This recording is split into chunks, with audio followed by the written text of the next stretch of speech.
A very good morning to all the students. जैसे कि हमारी ये सीरीज़ पहले ही चल रही थी, तो आज हम मूव करेंगे इस सीरीज़ के नेक्स्ट पार्ट के अंदर। और ये है हमारा वीक 1 पार्ट 2। यानी कि हमारा जो वीक 1 का चैप्टर है उसको हमने थोड़ा सा इलेबोरेट कर दिया, दो पार्ट्स के अंदर स्प्लिट कर दिया। एंड पहले हमने किया था पार्ट 1, आज हम करेंगे पार्ट 2। तो पार्ट 2 के अंदर हम स्टार्ट करते हैं। कौन से आज मेन टॉपिक्स हम करेंगे, तो ये आपके सामने एजेंडा है। सो एजेंडा में हमने इंक्लूड कर दिए आज के सारे topics. So the first topic will be addition of whole numbers. Second will be subtraction of whole numbers. Third will be the multiplication of whole numbers. Then we will discuss about the division of the whole numbers.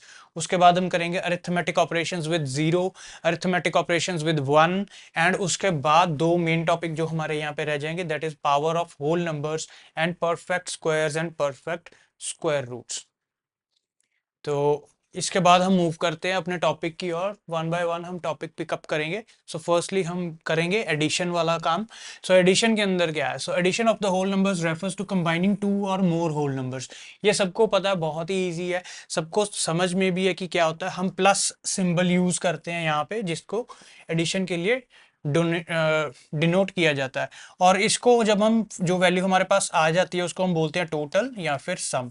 तो ऐसे words को, keywords को आपने ध्यान में रखना है। आपके टीचर्स इसी को यूज करेंगे। आपको बताया जाएगा क्वेश्चंस के अंदर कि आपने सम फाइंड आउट करना है या फिर टोटल फाइंड आउट करना है। तो एक एग्जांपल यहाँ पे कर लेते हैं। ये आपके सामने एग्जांपल है। मान लीजिए मैं यहाँ पे लिख लूंगा 6+4। अगर आपने दो होल नंबर्स को ऐड करना है तो एक के ऊपर एक लिख लेना आपने, एंड आपने उनको ऐड कर देना। 6+4 10, यहाँ पे 1 गया एंड हेयर कम्स 0। तो यहाँ पे ये एग्जांपल हमने की है 9+5, दिस गिव्स यू 14। 9+5 14, 1 यहाँ पे आ जाएगा, 4 यहाँ पे एंड 1, फिर यहाँ पे कुछ नहीं है नीचे, तो all together it will come down. ध्यान रखने वाली चीज क्या है यहाँ पे? एक तो इसको बोलते हैं हम प्लस साइन, ये तो सबको ही पता है। ये जो वर्ड है यहाँ पे बहुत इंपॉर्टेंट है, एडेंड्स। एडेंड्स बोला जाता है उन होल नंबर्स को जिनको ऐड किया जाने वाला है, एंड जो रिजल्ट है उसको हम बोलते हैं टोटल या फिर सम। तो साथ साथ आपने वोकेबलरी भी सीखनी है, ये बहुत इंपॉर्टेंट है। ठीक है जी। इसके बाद हम मूव करते हैं नेक्स्ट के अंदर हम बात करेंगे कम्युलेटिव प्रॉपर्टी की। अब कम्युलेटिव प्रॉपर्टी के अंदर क्या होता है कि जैसे हम बोल देते हैं ना, कोई चीज अगर एक साइड से दिख रही है, अगर उसको इन्वर्ट कर दिए वैसा ही नजर आ जाए तो उसको हम कम्युलेटिव बोल देते हैं। सिमिलरली अगर हम a+b कर रहे हैं और b+a कर रहे हैं और दोनों का रिजल्ट सेम आ जाएगा। इस केस के अंदर जैसे हमारे पास था 9+5, तो ये क्या होता है? ये 14 होता है, हमें पता है वेरी वेल। अगर हम करें 5+9, ये भी वैल्यू 14 ही आएगी। सो दिस मेक्स कि इसको बोलते हैं हम कम्युलेटिव प्रॉपर्टी ऑफ एडिशन। तो आप कोई भी एग्जांपल कर लोगे, इसमें सेम ही आंसर आएगा। मान लीजिए मैं यहाँ पे एक एग्जांपल लेता हूँ, 2+3। ठीक है जी। तो 2+3 क्या होता है? 5। एंड सिमिलरली 3+2, वो भी क्या होता है? 5। तो ये कम्युलेटिव प्रॉपर्टी है हमारी एडिशन की। तो आपको ये भी, इसके रिलेटेड पे भी कुछ क्वेश्चंस आते हैं। अब हम करेंगे कुछ एग्जांपल्स एडिशन की। तो यहाँ पे क्या है, हमारे पास कुछ बड़े नंबर्स आ गए है ना। तो जब बड़े नंबर्स आपने ऐड करने हैं तो आप क्या यूज करोगे? यहाँ पे हम करते हैं वंस, टेंस, हंड्रेड्स, थाउजेंड्स। ठीक है जी। तो इसी में आपने ये नंबर्स सब्सटीट्यूट कर लेने हैं। कोई भी नंबर आप पहले लिख सकते हो, जैसे मैंने लिख दिया 3, 5, 1, 4। इसमें हमने ऐड कर दिया 2, 4, 5। तो जहां जहां पे आप ऐड करोगे उसी वाले कॉलम है, मतलब ये इधर इधर ही रिजल्ट रहेगा, इधर इधर रहेगा इसका, इनका रिजल्ट ऐसे ही चलेगा। ठीक है। सो ऑल टुगेदर आप इसको कर लो। 4+5 आपके पास होता है 9, 1+4 आपके पास है 5, 5+2 आपके पास 7, और 3 में कुछ भी नहीं जोड़ा आपने। So all together it becomes 3। सो आपका जो आंसर है दैट इज 3, 5, 3, 7, 5, 9। और एक चीज का और ध्यान रखना है, यहाँ पे आपने जब नंबर लिखना फाइनली, तो उसमें दो इंपॉर्टेंट कॉन्सेप्ट है। एक तो अगर डेसिमल के बाद कुछ है, येस और नो, या क्वेश्चन में दिया हुआ है कि अप टू कितने डेसिमल पॉइंट्स में आंसर देना है, वो चीज का ध्यान रखना है। सेकंड जो चीज है, आपने कॉमास यूज करने हैं। तो कॉमास यहाँ पे कैसे आएगा? नंबर हमारे पास है 3, 7, 5, 9, तो इसका कॉमा आएगा यहाँ पे, बिकॉज हम यहाँ पे 3 की जो पहली ब्रैकेट है वो यूज करेंगे। उसके बाद जो नेक्स्ट ब्रैकेट है हमारी फिर 3 की होती है। अगर यहाँ पे 3 या 4 डिजिट आगे होते फिर हम आगे कॉमा लगाते, पर वहां इस केस में उसकी जरूरत नहीं है। सो सिमिलरली आप करेंगे ये दूसरी एग्जांपल। आप ये वीडियो को यहाँ पे पॉज करके एग्जांपल कर लो, बिकॉज नेक्स्ट स्क्रीन पे इनके सॉल्यूशन है, तो आप सॉल्यूशंस भी देख सकते हो। तो चलिए फॉरवर्ड मूव करते हैं। यहाँ पे हमारे पास दोनों के सोल्यूशन है। ये सोल्यूशन मैंने आपको करके दिखा दिया था, ये आपको आपने यूज करना है जब अगर आप वीडियो को पॉज करके प्रैक्टिस कर रहे हैं। ये बहुत ही इजी कॉन्सेप्ट है, इसको करो, साथ साथ प्रैक्टिस करते रहो, डोंट स्किप इट, ठीक है, ताकि आपकी लर्निंग अच्छे से हो जाए। बहुत छोटी छोटी चीजें हैं, जैसे मान लो आपको एडिशन आज तक पता थी, पर आपको मैं 99% श्योरिटी दे सकता हूँ कि आपको एडेंट्स का नहीं पता होगा। सो यही चीजें हैं जो काउंट करती हैं अच्छे मार्क्स लेने के लिए। Now will move to the subtraction of the whole numbers. अब सब्ट्रैक्शन क्या होता है? Subtraction of the whole numbers refers to finding the difference between the numbers. दो नंबर्स के अंदर डिफरेंस कितना है। मान लो मैंने लिख दिया यहाँ पे 2 और यहाँ पे लिख दिया 8, तो इन दोनों के अंदर डिफरेंस कितना है? दोनों का डिफरेंस कितना है कैसे निकालोगे? आप क्या करोगे? 8 minus 2, so answer answer will B 6। तो मतलब इनके बीच में जो डिफरेंस है वो 6 का है। तो यहाँ पे आपके पास क्या है? ये आपका माइनस है जो ये सब्ट्रैक्शन को डिनोट करता है, ठीक है जी। जिन नंबर्स को, जिन होल नंबर्स को आपने सब्ट्रैक्ट करना है उसको बोलते हैं सब्ट्रैक्टेंड, सब्ट्रैक्टेंड, ठीक है जी। और इसके अंदर जो रिजल्टेंट निकल के आता है उसको हम बोलते हैं डिफरेंस। तो यहाँ पे देखो आपके पास है 8 माइनस 5 एग्जाम्पल लिए, ये माइन्यूएंड, ठीक है, जिसमें से वैल्यू निकालनी है जो पॉजिटिव है, जो बड़ी वैल्यू है, माइन्यूएंड। सब्ट्राहेंड, सब्ट्राहेंड यानी कि छोटी वैल्यू जिसको हमने माइनस करना है, और इन दोनों के बीच में जो वैल्यू निकल के आएगी 3, so that is known as the difference. तो यही हमारा कॉन्सेप्ट है। इसको अब हम आगे एक एग्जांपल की और मदद के साथ करते हैं। एक चीज और इसमें है, जो सब्ट्रैक्टिंग है इसमें कोई कम्युलेटिव प्रॉपर्टी नहीं है। रीजन क्या है? बिकॉज अगर आप वैल्यूज इंटरचेंज करोगे, फॉर एग्जाम्पल मैंने आपको लिख दिया यहाँ पे a minus B, so this is not equal to b minus A, ठीक है जी। क्यों नहीं है? बिकॉज इनके रिजल्ट्स अलग अलग आ सकते हैं, क्योंकि वैल्यू चेंज हो जाएगी। फॉर एग्जाम्पल आप यहाँ पे करके देखो, यहाँ पे आपने लिया इसी एग्जाम्पल का हम करते हैं 8 माइनस 5, ये क्या होगा? ये वैल्यू आएगी 3। और अगर आप करोगे 5 माइनस 8, तो इसका आंसर क्या होगा? डिफरेंस तो 3 ही रहेगा, बट यहाँ पे साइन चेंज हो जाएगा, -3। अब -3 और 3 तो बराबर नहीं है ना, इसीलिए यहाँ पे कम्युलेटिव प्रॉपर्टी सब्ट्रैक्शन के अंदर नहीं होती। Will move further. यहाँ पे एक एग्जाम्पल हम करेंगे। सो सब्ट्रैक्ट 1314 फ्रॉम दिस नंबर। तो देखना यहाँ पे इन्होंने मेंशन किया हुआ क्लियरली किस नंबर को किस नंबर से सब्ट्रैक्ट करना, तो इन्होंने बता दिया फ्रॉम। फ्रॉम सबसे पहले हम देखेंगे मैक्सिमम डिजिट क्या है, 1 2 3 4, 1 2 3 4 दोनों में 4 है, तो हमने यहाँ पे इमेजिनरी कर लेना है, ठीक है जी। तो आपने इमेजिनरी कर लेना, हर बार लिखना नहीं है। तो यहाँ पे हमारे पास नंबर क्या है? 3628। इसने बोला ना फ्रॉम, इसमें से 3628 माइनस में से आपने माइनस करना है 1314। तो आपने अब माइनस करनी है सभी वैल्यूज, यहाँ पे माइनस साइन लगा दोगे। 8 minus 4 that is 4, 2 minus 1 1, 6 minus 3 is 3, 3 minus 1 is 2। तो ये जो आपका आंसर आएगा दैट इज 2,314, ठीक है जी। सो इसी तरीके से यहाँ पर आपको अगेन वैल्यू दी हुई है, सब्ट्रैक्ट 789 फ्रॉम 8357। अब इसका आंसर बताओ क्या होगा? एग्जैक्टली बिल्कुल ठीक है, 8357 में से आपने माइनस करना है 789। अब एक चीज का ध्यान रखना है, यहाँ पे जरूरी नहीं है कि आपने, कुछ बच्चे सोचेंगे कि बड़ा नंबर है बड़े में से छोटा माइनस करेंगे, नहीं ऐसा नहीं होता। कई बार आपको ऑपोजिट भी दिया होगा, आपको बोला होगा कि छोटे नंबर में से बड़ा नंबर सब्ट्रैक्ट करो, बस तब सिर्फ फर्क इतना होगा, आपकी जो वैल्यू है वो नेगेटिव आ जाएगी, अदरवाइज बाकी सारा कॉन्सेप्ट सेम है। सो हम देखते हैं इसका आंसर। तो ये हमने किया था, आंसर 2314 आ गया आपके पास, and again you have this side. तो इसका सोल्यूशन के अंदर क्या है कि यहाँ पे एक चीज होती है, कुछ नंबर ऐसे होते हैं कि उसमें से वैल्यू सब्ट्रैक्ट नहीं हो पाती। जैसे कि ये हमारा नंबर है ना, 8357, इसके अंदर से 789 को सब्ट्रैक्ट करना। तो आपने यहां से स्टार्ट किया 7 - 9, 7 - 9 तो पॉसिबल नहीं है, तो आप यहाँ पे क्या करोगे? आप एक कैरी करोगे, है ना। सो आप क्या करोगे? यहाँ पे 5 को कट कर लोगे, 4 कर दोगे, एंड यहाँ पे 17 हो जाएगा। अब 17 - 9 आप कर सकते हो, this is possible. 17 - 9 will be 8, ठीक है जी। सो अब यहाँ पे 4 - 8 ये भी पॉसिबल नहीं है, इसको आप कट करोगे, इसको 2 कर दिया, यहाँ पे आपने कैरी कर लिया। 14 - 8 this is possible, answer is 6। 2 - 7 again ये नहीं पॉसिबल है, तो 8 को कट कर दिया, 7 12 माइनस 7, यहाँ से हमारे पास 3, वहां पे 2 और ऑल टुगेदर 5। ठीक है जी, और 7 को कुछ भी नहीं 7 से माइनस करना, तो ये ऑल टुगेदर यहाँ पे आ जाएगा। सो ये answer will be 7568। So this is the way you have to do the calculations. एक चीज आपने ध्यान रखनी है एग्जाम के अंदर, जब आपको, ठीक है, कनाडा के कॉलेज के अंदर जा रहे हो, फर्स्ट सेमेस्टर के स्टूडेंट हो, मैथमेटिक्स के ऐसे बेसिक सब्जेक्ट है, चाहे फंडामेंटल्स ऑफ बिजनेस मैथ है या फिर सिंपल मैथमेटिक्स दिया हुआ, वट एवर, उनके अंदर ये सारे स्टेप्स और ये सारी चीज़ें लिखनी बहुत ज़्यादा इंपॉर्टेंट है। अगर आप ये चीज़ें नहीं लिखोगे तो गड़बड़ हो जाएगी। Now we will come to the multiplication of the whole numbers. तो मल्टीप्लिकेशन के अंदर क्या होता है, हमारे पास दो चीज़ें होती है, एक होते हैं फैक्टर्स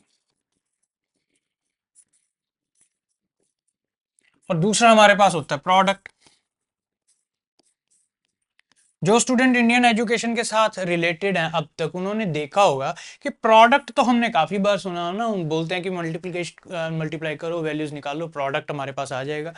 बट यहाँ पे इशू क्या आता है, तो यहाँ पे जो मेन चीज सीखने वाली है वो यहाँ पे ये है फैक्टर्स। जनरली हम इंडियन एजुकेशन सिस्टम के अंदर फैक्टर्स को कब इंट्रोड्यूस होते हैं, जब हम डिवीजन करते हैं, है ना। डिवीजन के अंदर पता लगता है कि भाई फैक्टर्स नाम की भी कोई चीज है, बट यहाँ पे ये मल्टीप्लीकेशन में ही सिखा देते हैं, बिकॉज ये इंडिविजुअल आइडेंटिटी को, जो होल नंबर्स हैं जो इंडिविजुअल हैं, उनको यूज करने के बाद ये प्रोडक्ट फाइंड आउट करते हैं। अब देखो यहाँ पे क्या है, हमारे पास फैक्टर्स दे दिए 2, मान के चलो ये एग्जांपल नहीं ले रहा मैं, 2 और 3 फैक्टर्स दे दिए, इन्होंने बोला प्रोडक्ट फाइंड आउट करो, तो आप क्या करोगे, 2 मल्टीप्लाइड बाय 3 गिव्स यू 6, तो 6 हो गया आपका प्रोडक्ट। और ये दो जो हो गए ये आपके हैं फैक्टर्स। ठीक है जी, तो यहां पे भी आप देख सकते हैं एग्जांपल के अंदर 5 और 4 को मल्टीप्लाई करना है, 5 और 4 क्या है, वो है फैक्टर्स। फैक्टर्स को मल्टीप्लाई किया and you get what, you get the product. ठीक है जी, तो प्रोडक्ट आपके पास आ गया। अब आप आगे मूव करो, इसमें कम्युलेटिव प्रॉपर्टी होती है, यस और नो, ये हम यहाँ पे देखेंगे। Yes, answer is true, answer है कि इसमें होती है। रीजन की क्यों है भाई, A multiplied by B is equal to B multiplied by A. किसी भी केस में चाहे पॉजिटिव वैल्यू नेगेटिव वैल्यू, मान लो आपके पास फैक्टर्स क्या है, -3 और -4, ठीक है, दो फैक्टर्स है, मल्टीप्लाई करो, -3 multiplied by -4, -3 multiplied by -4 gives you 3 into 4 12, minus into minus this gives you plus. ठीक है जी, तो यहाँ पे आंसर आपका क्या आ गया, प्लस को हटा दोगे तो 12 आ जाएगा आंसर। सो 3 इंटू, सॉरी, इस केस के अंदर मैं लिखूंगा a इंटू बी इज 12। ठीक है जी, अब इसको उल्टा कर देते हैं, b इज टू ए करना, अब हमने b इज टू ए करेंगे, सो b इंटू ए करेंगे तो हमारे पास क्या आ रहा है, -4 मल्टीप्लाइड बाय -3, अगेन 4 माइनस का और माइनस का 3, इनको दोनों को मल्टीप्लाई करना है, 4 into 3 12, minus into minus plus, तो ऑल टुगेदर आंसर इज 12। तो दोनों बराबर हैं, हाँ जी बिल्कुल बराबर हैं, सो दिस इज करेक्ट। इसके अंदर कम्युलेटिव प्रॉपर्टी होती है मल्टीप्लिकेशन के अंदर, बिकॉज मेरे a into b is equal to b into a. So we will move further. ठीक है जी, यहाँ पे ये हमारा हो गया। इसके बाद हम डिस्कस करते हैं आगे का कॉन्सेप्ट, एक एक एग्जांपल लेंगे। एग्जांपल के अंदर क्या दिखा हुआ देखो clearly, perform the following multiplications, multiply 38 by 6, 38 को 6 के साथ मल्टीप्लाई कर दो। ठीक है जी, तो यहाँ पे आपने इसको मल्टीप्लाई कर लेना, ये बहुत ही सिंपल, आप सारे कर सकते हैं, इसमें कुछ खास करवाने की जरूरत नहीं है, ना कोई साइन का है, because directly all positive numbers दिए हैं। तो इसके आंसर्स हमारे पास आ गए हैं, आप यहाँ पे चेक कर सकते हैं। ठीक है जी, तो ये आपके पास आंसर्स आ गए हैं, फर्स्ट, सेकेंड और इसके बाद ये आ गया थर्ड। थोड़ा सा हम इसको क्विकली कर रहे हैं तो आपका टाइम सेव हो जाएगा। ठीक है, बस मेक श्योर करना कि आपने ये वाला कॉन्सेप्ट ऊपर यूज करना है, दिस इज वेरी इंपॉर्टेंट। इसकी हेल्प से करोगे तो वेल एंड गुड, ये मेथड कर लोगे तो भी ठीक है, अदरवाइज आप अपना मेथड लगाओगे, उसके अंदर भी आपका आंसर बिल्कुल करेक्ट आ जाएगा। So next is the division of the whole numbers. तो डिवीजन के अंदर क्या होता है, अब पहले हम यहाँ पे सुनते होते थे फैक्टर्स, तो अब हम यहाँ पे क्या करेंगे, यहाँ पे बात आएगी अब मल्टीपल्स की। ठीक है जी, तो यहाँ पे देखो हमारे पास क्या चीज है, the division is the process of determining how many times the number is contained into it. ये कंटेन करने वाले कॉन्सेप्ट पे चलते हैं। अब मान लो मैंने यहाँ पे एक नंबर दे दिया आपको, फॉर एग्जाम्पल मैंने नंबर दे दिया 6, और मैं बोलूं आपको कि इज 6 डिविजिबल बाय 2, तो आपने कंटेन करना है। कैसे करोगे, मान के चलो कि 6 चीजें ले लो कोई, 1 2 3 4 5 6। अब इसको 2 के डिविजिबल, मतलब एक ऐसा बॉक्स ले लो जिसकी कैपेसिटी हो 2 की, तो उनके अंदर डाल डाल के देखना कि कितनी बार वो बॉक्स भर जाएगा। पहली बार आप 2 ये उठाओगे, इसके अंदर डाल दोगे, ये 2 की कैपेसिटी है, होल्ड कर लेगा, तो आप काउंट कर लोगे कि भाई एक बार भर गया। फिर अगले 2 उठाए, इसमें डाले, दूसरी बार भी भर गया, ठीक है जी। फिर इन दोनों को उठाया, डाला, तीसरी बार भी भर गया, है ना। सो और तो हमारे पास है ही नहीं, खत्म हो गया। इसका मतलब क्या है, क्या ये 3 बार भर सकता है इसके अकॉर्डिंगली, है ना। सो this is the concept that is discussed over here. तो यहाँ पे क्या है, एग्जांपल है 20 डिवाइडेड बाय 5, तो आपने रिपीटेडली 5 को सब्ट्रैक्ट करना है 20 में से, ठीक है। तो आप क्या करोगे, सबसे पहले मान लीजिए 20 minus 5, what you get 15, minus 5 you get 10, minus 5 you get 5, minus 5 you get 0, ठीक है जी। तो इसका मतलब आपकी कितनी बार डिवीजन हुई, 1 2 3 4। सो 20 divided by 5 will give you 4। So this is the simple answer, ठीक है ना। इसको करने का यही चीज है कि 20 को अगर 5 5 करके निकालोगे तो कितनी बार निकलेगा, 4 times. So this is the way that division is done over here, ठीक है जी। तो मूव करते हैं नेक्स्ट टॉपिक के ऊपर। इसके अंदर अब हमारे पास आ गया कम्युलेटिव प्रॉपर्टी, डिवीजन के अंदर नहीं होती भाई, because A divided by B is not equal to B divided by ए।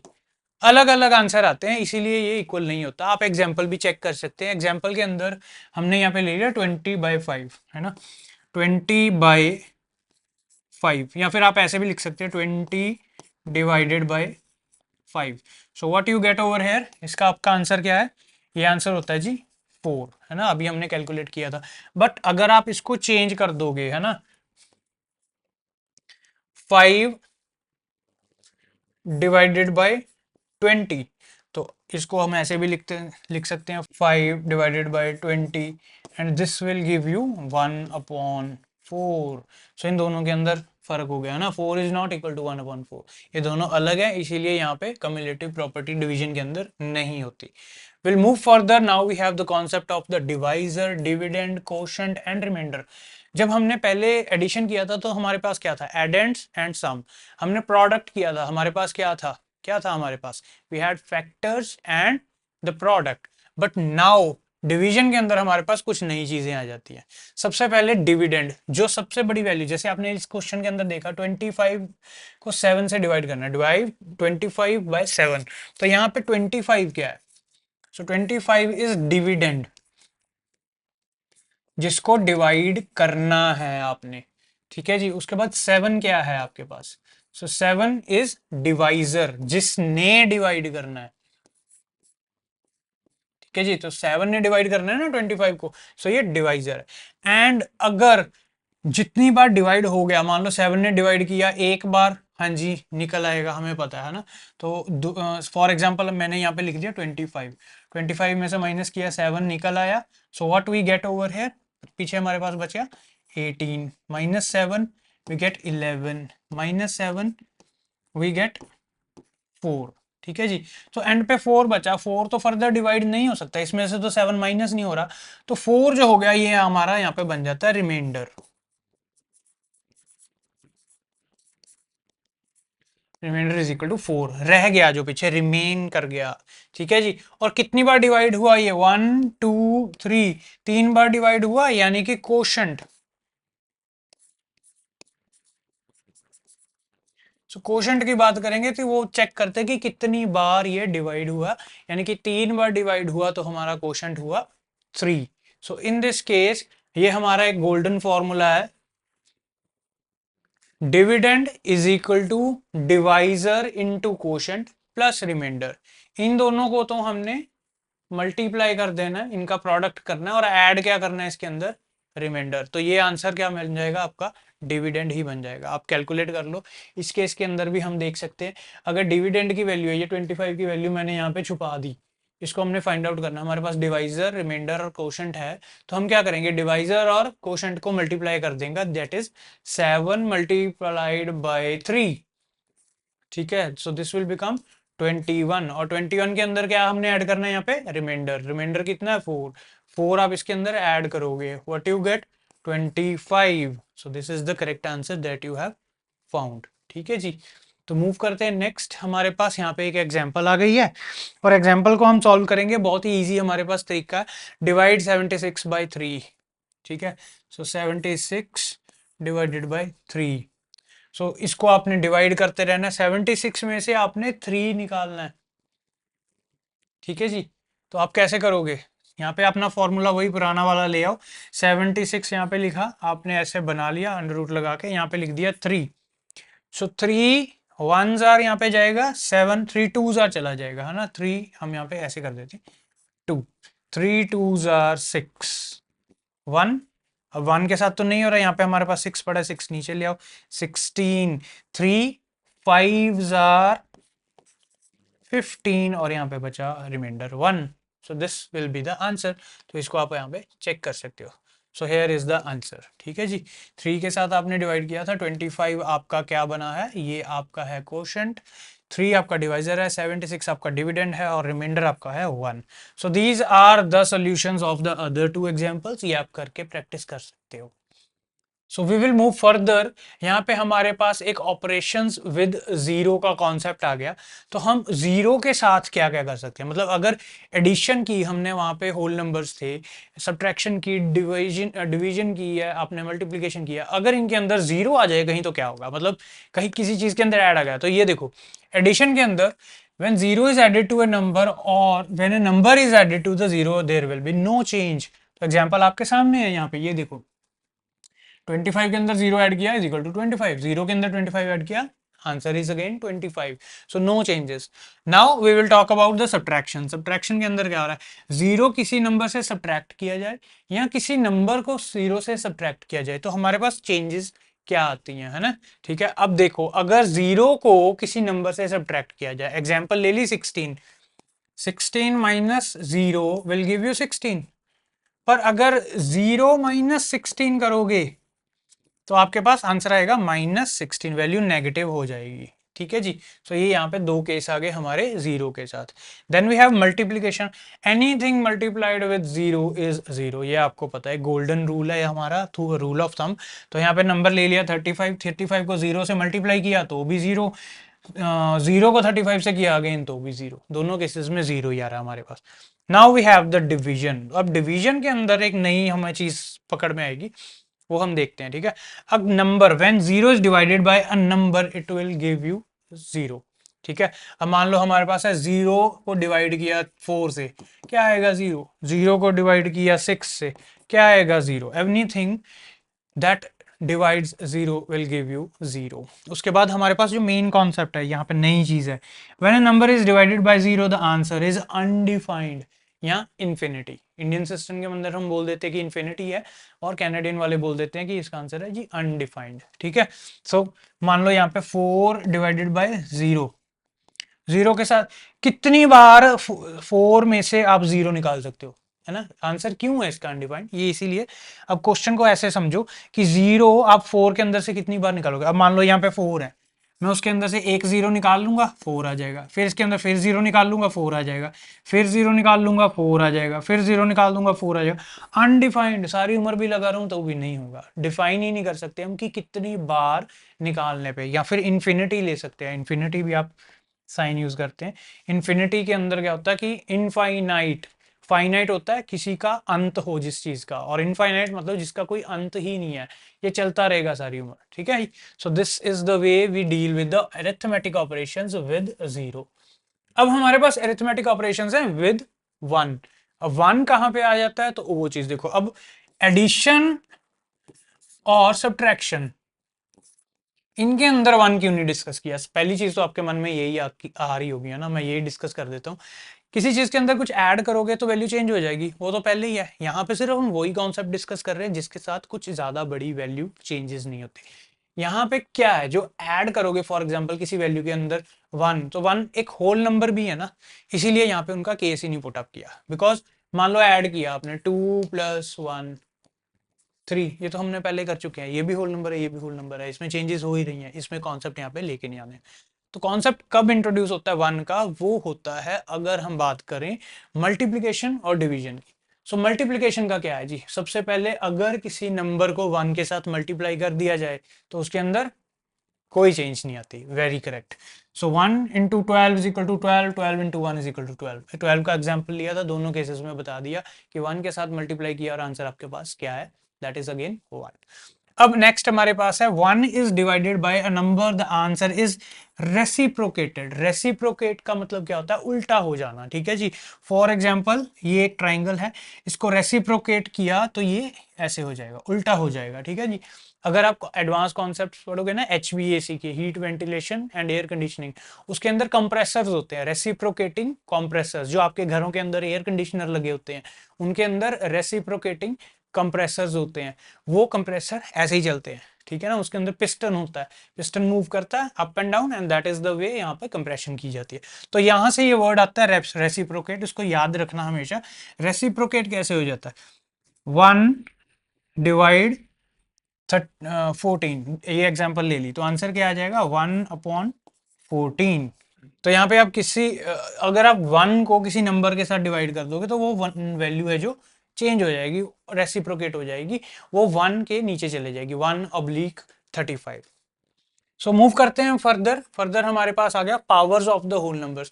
अब पावर ऑफ होल नंबर का कॉन्सेप्ट क्या है कि मान लो मैंने लिख दिया 2 multiplied by 2 multiplied by 2 multiplied by 2 multiplied by 2।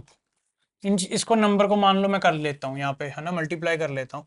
So what I will get 32, because 2 into 2 4 into 2 8 into 2 16 into 2 32।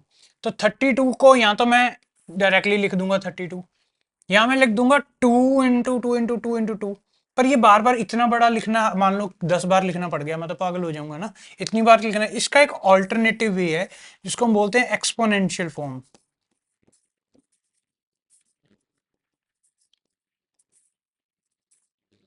Exponential form या फिर powers of the whole numbers. तो मैंने क्या किया, यहाँ पे लिख दिया 2 रेज टू पावर 5, कि 2 को खुद से 5 बार मल्टीप्लाई कर दो, 2 into 2 into 2 into 2 into 2। So that means 2 raise to power 5। तो इसी तरीके को हम यहाँ पे जब बोलते हैं, इसको बोल देते हैं powers of the whole number. तो इस कॉन्सेप्ट के अंदर आप क्या चीज देखते हैं, आपके पास दो चीजें आ जाती हैं। पहली चीज होती है जो नीचे है, दैट इज द बेस, उसको बोलते हैं बेस। किसी चीज का बेस क्या है, इस 32 के अंदर यहाँ पे जो रिप्रेजेंट किया हुआ है, इस 32 के अंदर जो इसका बेस बनेगा दैट इज 2। एंड इसकी जो ऊपर वाली वैल्यू है, ये 5 जो वैल्यू लिखी हुई है, सो ये क्या है, दिस इज द एक्सपोनेंट, इसीलिए इसको एक्सपोनेंशियल फॉर्म भी बोला जाता है। ठीक है जी, तो ये बेस भी चेंज हो जाता है, एक्सपोनेंट भी चेंज हो जाता है ना। आपने कुछ एग्जांपल्स देखी होंगी, यानी कि 3 रेज टू पावर 2। अब यहाँ पे देखो, नीचे तो 2 था, ऊपर 5 था, यहाँ पे नीचे 3 है, ऊपर 2 है ना। इसका क्या मतलब है, इसका मतलब होता है 3 multiplied by 3, so answer will B 9। ठीक है जी, सो दे ये हमारे पास एक पावर है, एक तरीका है एक्सपोनेंशियल नोटेशन करनी है। तो एक्सपोनेंशियल नोटेशन के अंदर क्या होता है, हम शॉर्ट फॉर्म के अंदर इसको रिप्रेजेंट कर सकते हैं। मूविंग फर्दर, जब हम किसी चीज को शॉर्ट फॉर्म करते हैं तो उसको बड़ा भी कर सकते हैं ना। तो उसके पहले हम करेंगे एक छोटी सी एग्जांपल। तो एग्जांपल के अंदर हमारे पास क्या है कि यहाँ पे 8 स्क्वायर, यानी कि 8 इंटू 8 इज इक्वल टू 64। यहाँ पे हमारे पास क्या हो रहा है, ये जो है स्टैंडर्ड फॉर्म है, ये जो है हमारी एक्सपोनेंशियल फॉर्म है, और ये हमारे पास क्या है जी, रिपीटेड मल्टीप्लिकेशन फॉर्म, यानी कि मल्टीप्लिकेशन फैक्टर्स भी बोल सकते हो आप इसको। तो ये फॉर्म यहाँ पे हमारे पास होती है ना। तो बस इसमें ये चीज ध्यान रखना कि ये सारे नंबर सेम हो जाएंगे, है ना। मान लो मैंने क्या बोल दिया, 4 रेज टू पावर 6, तो इसमें सब जगह नीचे 4 ही रहेगा। ये चीज बहुत इंपॉर्टेंट है, इस चीज को आपने मिस नहीं करना, कि नीचे वाला जो नंबर है, बेस वाली वैल्यू है, वो हर जगह सेम रहेगी, बस सिर्फ और सिर्फ ऊपर जितनी बार पावर है उतनी बार लिख देना आपने। So this is the way you have to do this. और इसके बाद हमारे पास एक और एग्जांपल है, हमने बोल दिया कि इसको कर लो, है ना। बेस आपके पास ये 9 है, एक्सपोनेंट 6 है, तो आप इस फॉर्म से इस फॉर्म के अंदर भी कन्वर्ट कर सकते हैं। दोनों पॉसिबल है ना, वहां से यहाँ, यहाँ से वहां। तो ये क्वेश्चंस आपको आ जाते हैं इस सब्जेक्ट के अंदर, टीचर बोल देते हैं कि इसको आप चेंज करो। नेक्स्ट हमारे पास कुछ एग्जांपल्स हैं, यहाँ पे आपको ऐसे क्वेश्चंस आ जाएंगे कि इनको ऐसे करो, है ना। So what is the answer, मान लो ये बी वाली ऑप्शन ले ली मैंने, 2 raise to power 3 multiplied 3 raise to power 2। अब 2 रेज टू पावर 3 मतलब 2 इंटू 2 इंटू 2। फिर इसके बाद ये मल्टीप्लाई है 3 रेज टू पावर मतलब 3 into 3। 2 into 2 4 into 2 8 multiplied by 3 into 3 9। और यहाँ पे हमारे पास आंसर आ जाएगा 72।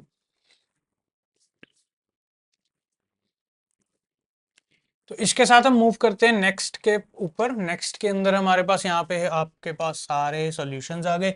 इन सॉल्यूशंस को आप मैच कर सकते हो and we have some more questions. यहाँ पे आता है थोड़ा सा टिपिकल क्वेश्चन। आपको बता दिया जाता है कि 6 रेज टू पावर 5 है ना जो, उसकी वैल्यू ये है एंड आपने इसी चीज को यूज करके आगे इन एक्सप्रेशंस को इवेल्युएट करना है। मतलब 6 रेज टू पावर 6, अब मान के चलो इसको मैंने सॉल्व करना है कि 6 रेज टू पावर 6 करना है और इन्होंने बोल दिया 6 रेज टू पावर 5, ये चीज आपने यूज करनी है। अब इसको मैं कैसे लिख सकता हूं? मैं लिख दूंगा 6 raise to power 5 multiplied by 6, है ना। एक 6 है, यहाँ पे 6 थे ना, एक बार निकाल दिया, यहाँ पे कितने बचे? 5। तो यहाँ पे मैं इसको ऐसे भी लिख सकता हूँ 6 रेज टू पावर 1। ठीक है, दोनों पॉसिबल है, चाहे ये 1 ना भी लिखूं तो भी चल जाएगा, 6 भी लिख दूंगा तो भी चल जाएगा, 6 रेज टू पावर 1 लिख दूंगा तो भी चल जाएगा।